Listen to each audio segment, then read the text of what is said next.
Hi everyone, this is Veronica. आज हम बात करेंगे कि जेएनयू में नए एकेडमिक सेशन की एंट्रेंस टेस्ट यहाँ पे एक तरीके से चेंज करने को कहा गया है। कॉमन एंट्रेंस टेस्ट रखने को कहा जा रहा है। इसको लेकर क्या कंसर्न्स हैं ये हम डिस्कस करेंगे। आपकी कोई भी क्वेरी हो आप मुझसे कनेक्ट कर सकते हैं सोशल मीडिया पे, because I feel together we can make a huge difference, चाहे फेसबुक, इंस्टाग्राम या टेलीग्राम पे।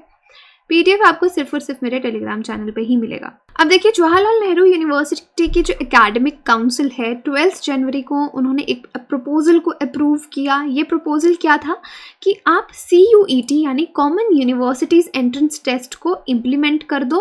कौन से एकेडमिक ईयर के लिए? 2022 और 23 का जो एकेडमिक ईयर है इसके लिए जो एडमिशन है JNU में वो CUET के तहत हो, यानी कॉमन यूनिवर्सिटीज़ एंट्रेंस टेस्ट के तहत हो। और इसी के चलते जब से अनाउंसमेंट हुई है, प्रोटेस्ट टीचर्स की तरफ से, स्टूडेंट ग्रुप्स की तरफ से देखे जा रहे हैं। प्रिंट मीडिया में भी आप इसके बारे में पढ़ सकते हैं। तो पहले मैं आपको बताती हूँ कि JNU में, जवाहरलाल यूनिवर्सिटी में फिलहाल पहले ये जो कॉमन एंट्रेंस टेस्ट है CET, ये अनाउंस होने से पहले जो एडमिशन है अंडर ग्रेजुएट कोर्सेज में, पोस्ट ग्रेजुएटेड कोर्सेज में या रिसर्च प्रोग्राम्स में किस तरीके से होती थी। इससे पहले अभी तक नेशनल टेस्टिंग एजेंसी जो है NTA, ये आपका एग्ज़ाम कंडक्ट कर रही थी। ऑनलाइन एंट्रेंसेस आपके सारे कोर्सेज के लिए यहाँ पे कंडक्ट किए जाते थे, जो कि CBT फॉर्मेट पे होते थे, आपके कंप्यूटर बेस्ड टेस्ट फॉर्मेट पे होते थे। और इससे पहले अगर आप देखें, NTA से पहले JNUEE होता था, यानी आपका JNU entrance examination JNU university जो है वो खुद ही कंडक्ट करती थी। लेकिन बाद में इन्होंने नेशनल टेस्टिंग एजेंसी को दे दिया कि आप हमारे एग्जाम्स को कंडक्ट करो। उसके बाद देखिए, जितने भी आपके जवाहरलाल एंट्रेंस एग्जामिनेशंस हैं, एडमिट कार्ड्स, क्वेश्चन पेपर्स, जो भी कंडक्ट है, ये सारा NTA ही हैंडल करता है जवाहरलाल यूनिवर्सिटी में। रिसर्च प्रोग्राम्स के लिए भी जो टेस्ट होता था वो NTA लेती थी, लेकिन बाद में जो इंटरव्यूज़ हैं वो यूनिवर्सिटी खुद कंडक्ट करती थी। तो ये सब आप देख सकते हैं 2019 से हुआ। इससे पहले JNU खुद के टेस्ट खुद ही कंडक्ट करती थी, फिर उन्होंने NTA को ये काम सौंप दिया। अब यहाँ पे कॉन्सेप्ट है डिप्रिवेशन पॉइंट्स का JNU की एडमिशन पॉलिसी में, ये क्या है। अब देखिए, बहुत सारे हमारे स्टूडेंट्स हैं जो डिसएडवांटेज्ड बैकग्राउंड से आते हैं या डिसएडवांटेज्ड स्टूडेंट्स हैं, जिनको कुछ additional points in entrance exams में दिए जाते हैं ताकि उनकी एडमिशन का प्रोसीडियर थोड़ा ईजी हो जाए। जिस तरह से हम हमेशा इक्वालिटी की बात करते हैं कि सबको इक्वल अपॉर्चुनिटीज़ नहीं मिलती, सबका बैकग्राउंड इक्वल नहीं होता, तो उस चीज़ को वहाँ पे बैलेंस करने के लिए जो इस तरह के स्टूडेंट्स हैं उनको कुछ एक्स्ट्रा पॉइंट्स दिए जाते थे। वुमेन हो गए, ट्रांसजेंडर स्टूडेंट्स हो गए, या बैकवर्ड डिस्ट्रिक्ट से जो बच्चे आते थे उनके लिए कुछ एक्स्ट्रा पॉइंट्स उनको टेस्ट में मिलते थे, उनके एडमिशन प्रोसीडियर को ईजी बनाने के लिए।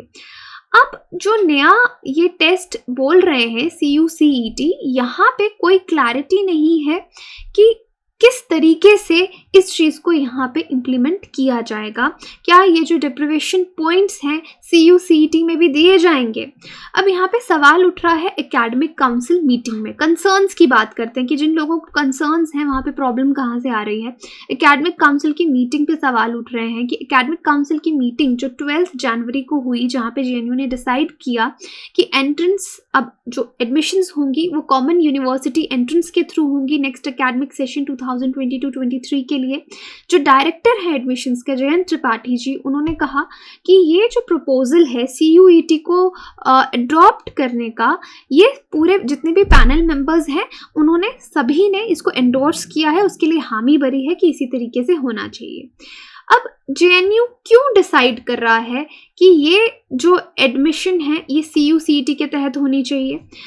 तो JNU का डिसीजन है स्टूडेंट्स को एडमिट करना CUCET से। ये क्यों आया? उनका मानना है कि UGC लंबे समय से पुश कर रहा है हर यूनिवर्सिटी को CUCET के थ्रू ही एडमिशन ली जाए। कोई मीटिंग हुई थी UGC ऑफिशियल्स की वाइस चांसलर्स के साथ। ये वाइस चांसलर्स इंडिया की 45 सेंट्रल यूनिवर्सिटीज से थे, और ये मीटिंग नवंबर 22 2021 लास्ट ईयर हुई है, JNU ऐसा मानना है। और इस लेटर के बाद 26 नवंबर को एक लेटर भेजा गया है डिटेल डेलिब्रेशंस का कि common entrance test undergraduate और पोस्ट ग्रेजुएट प्रोग्राम्स के लिए जितनी भी सेंट्रल यूनिवर्सिटीज़ हैं एकेडमिक सेशन 2022-23 के लिए वो रखा जाएगा through NTA national testing agency. तो उनका मानना है कि JNU ने ये डिसीजन इसलिए लिया है क्योंकि ये जो मीटिंग 22 नवंबर लास्ट ईयर को हुई है वहाँ पे UGC ऑफिशियल्स ने, यूनिवर्सिटी ग्रांट्स कमीशन ऑफिशियल्स ने पुश किया है क्योंकि ये मीटिंग 45 सेंट्रल यूनिवर्सिटीज़ के वाइस चांसलर्स के साथ हुई। वहाँ पे उस बैठक में ये डिसीजन लिया गया कि जितनी सेंट्रल यूनिवर्सिटीज़ हैं उनके लिए कॉमन एंट्रेंस टेस्ट होना चाहिए। Now why is the central government pushing central universities to adopt a common entrance test? तो अब सेंट्रल यूनिवर्सिटी क्यों चाहती है, रीज़न क्या है कि ये CUCET यहाँ पे अपनाया जाए?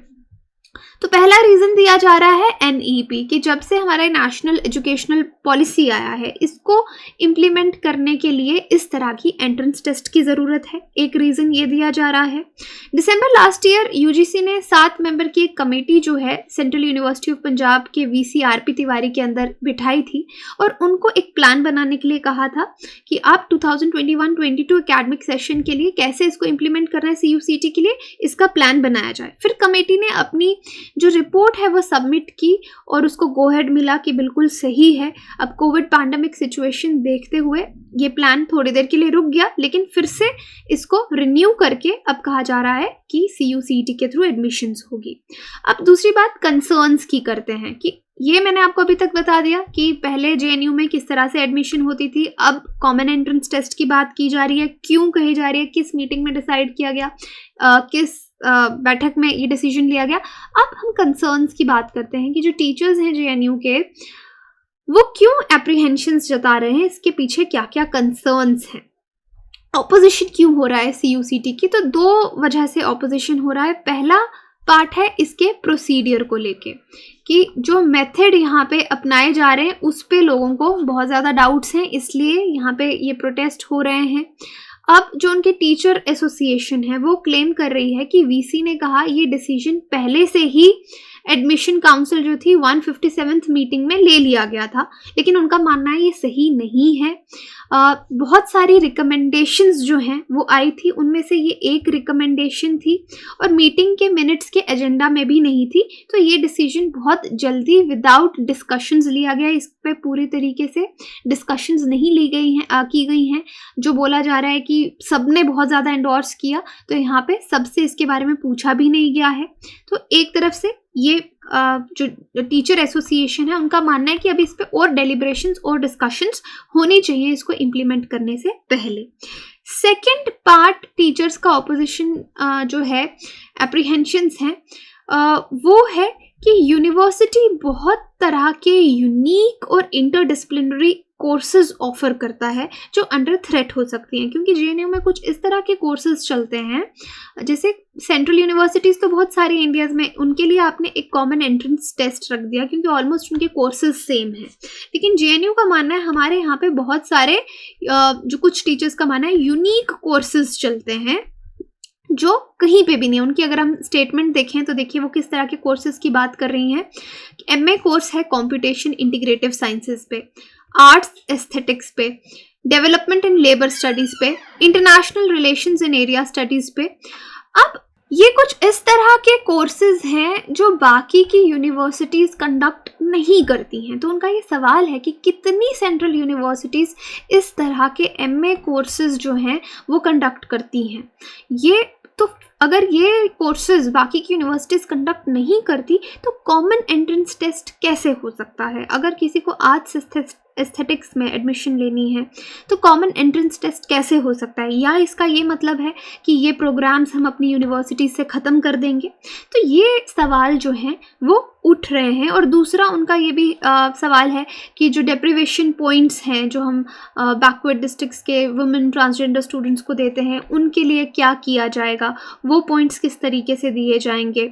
और ऊपर से अब नेट का स्कोर यहाँ पे PhD प्रोग्राम्स के लिए रखने की बात की गई है जिसमें कोई भी एकेडमिक रैशनल नहीं होगा। तो उस पर भी सवाल उठा जा रहा है कि इस तरीके से PhD प्रोग्राम में किस तरह एडमिशन होगी जहाँ पे कोई भी एकेडमिक आप बच्चे का नहीं देख रहे हैं, सिर्फ नेट के स्कोर के तहत पे उसको एडमिशन देंगे। तो इस तरह के कंसर्न्स जो हैं वो उठ रहे हैं, लेकिन यूनिवर्सिटीज़ ने इन कंसर्न्स का रिस्पॉन्स भी दिया है। उनका मानना है कि डेफिनेटली ये जो क्वेश्चंस हैं ये बिल्कुल सही हैं, लेकिन इन पे इस डिसीजन को अपोज करना सही नहीं है, क्योंकि अभी सिर्फ फैसला हुआ है ये CUCET कंडक्ट करने का। ये जितने भी क्वेश्चंस हैं इनको एड्रेस किया जाएगा, चाहे डेप्रिवेशन पॉइंट की बात है, चाहे आपका एंट्रेंस टेस्ट किस तरीके से लिया जाएगा। तो बहुत जल्दी लोग इसको, जो टीचर एसोसिएशन है या स्टूडेंट ग्रुप्स हैं, बहुत जल्दी इसका अपोजिशन कर रहे हैं, बल्कि अभी इस चीज़ पे और डेलिब्रेट करना और सोचना किस तरीके से होगा ये बाकी है।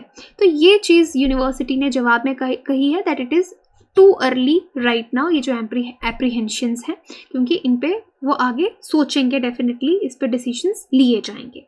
तो ये पूरा मसला था आपका JNU का, JNU के एंट्रेंस टेस्ट का। क्योंकि पहले अभी आपने देखा होगा बहुत सारे चेंजेस पिछले लास्ट कुछ ईयर्स में आए हैं, बिकॉज आई ऑल्सो रिमेंबर जब हम लोग पढ़ते थे बायोटेक का एग्ज़ाम था तो हमने JNU CEEB एग्ज़ाम दिया था, लेकिन उसके बाद हमने देखा कि NTA को दे दिए गए हैं JNU में एग्ज़ाम कंडक्ट करने के लिए। और उसके बाद अभी रिसेंटली और 2-3 सालों में देखा सेंट्रल यूनिवर्सिटीज़ के लिए बहुत सारे common entrance taste different states conduct करने लग गई। तो अब JNU को भी उसमें, क्योंकि JNU एक बहुत ही प्रेस्टिजियस यूनिवर्सिटी भी है इंडिया की, जिसका खुद का प्रोसीजर रहता है।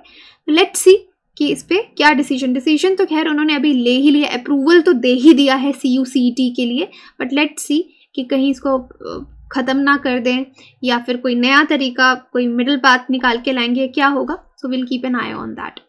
अब consider the following statements. National Education Policy 2020 aims for universalization of education from preschool to secondary level with 100% GER in school education by 2030. There is a provision in NEP 2020 that teaching up to at least grade 10 to be in mother tongue regional language. तो अगर आपने national education policy अच्छे से पढ़ी है तो I think this should be very easy for you to answer. आप comment section में बता सकते हैं या फिर टेलीग्राम पे पार्टिसिपेट कीजिए, पोल में आंसर दीजिए। बाकी आप कोर्सेज की जानकारी के लिए वेबसाइट विजिट कर सकते हैं, एप्लीकेशन डाउनलोड कर सकते हैं। कोर्सेज EMI पे भी अवेलेबल हैं। Thank you so much.